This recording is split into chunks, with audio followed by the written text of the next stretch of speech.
DSC 2025 నిర్వహణపై మాజీ ముఖ్యమంత్రి వైఎస్ జగన్ చేస్తున్న విమర్శలపై మంత్రి సవిత స్పందించారు. డిఎస్సి ద్వారా 16,000 కుటుంబాల్లో వెలుగులు నింపితే వారిని అవమానించేలా వ్యాఖ్యలు చేయడం సరికాదని మండిపడ్డారు. కొండారెడ్డి బురుజు ఎక్కిన టీచర్లకు తాడేపల్లి ప్యాలెస్ ఎక్కడం పెద్ద లెక్క కాదన్నారు. అనుమానాలుంటే అసెంబ్లీకొచ్చి చర్చకు సిద్ధం కావాలని సవాల్ విసిరారు.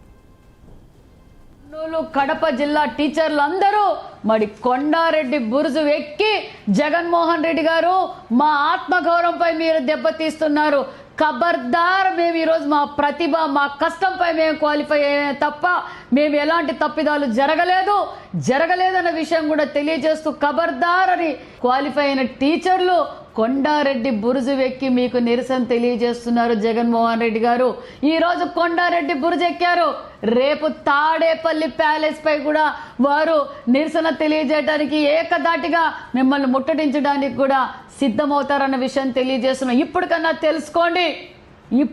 తెలుసుకొని టీచర్లను అవమానపరచొద్దండి.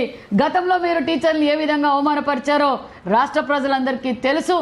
మీకు ధైర్యం దమ్ము ఉంటే అసెంబ్లీకి రండి, మెగా డిఎస్సి పైన మేము చర్చించడానికి సిద్ధం. మేము మైక్ ఇస్తాం, గౌరవంగా మాట్లాడిస్తాం.